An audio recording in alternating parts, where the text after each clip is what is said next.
म चाहिँ यस्तो उकालोमा पनि खतरा चढ्ने मान्छे हो म चाहिँ।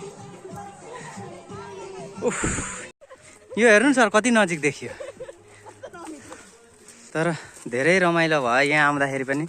जे होस् हामी जहाँ जान्छौँ त्यहाँ रमाइलो हुँदो रहेछ।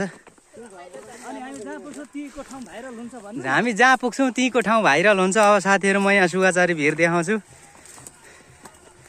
यस्तो दामी छ नि यो सुगाचारी भिर, बाफ्रे। यो ठाउँ भनेको त नि खतरा ठाउँ हो नि, चम्पाकोट भन्ने ठाउँ। यहाँबाट प्याराग्लाइडिङ उठ्छ। अनि यो ठाउँमा नआउनु हामी, सास बढेर हेर अहिलेसम्म पनि रोकिएको छैन। वास्तवमा दम भएको त होइन मलाई, तर दम नभए पनि यस्तो आउँछ। आमामा यो त एक्लै घर। धेरै राम्रो लाग्यो यार यो ठाउँ मलाई आज। सेरोफेरो सबै मेरो। अगाडि सुमन सर लम्किँदै हुनुहुन्छ।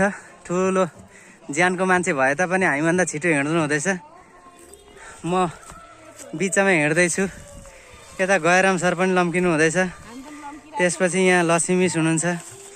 हामी यो हाम्रो विद्यालयको एकजना नानीको आज गुन्युचोली भएको कारणले गर्दाखेरि चाहिँ निम्तो गर्नुभयो। अब कसरी नआउनु त,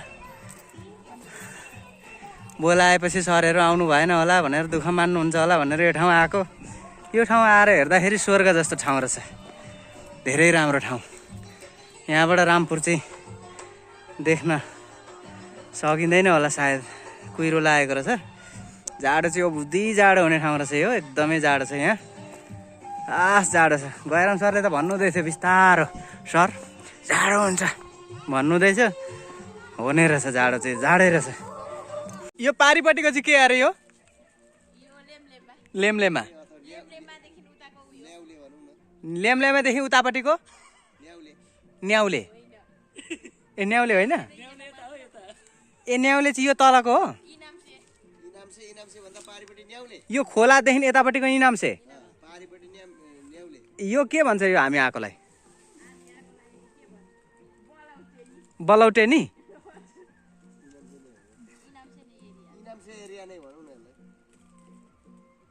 हामी चाहिँ हाम्रो परिवार, सबै परिवार चाहिँ यहाँ निम्तो मान्न आएको हो खासमा।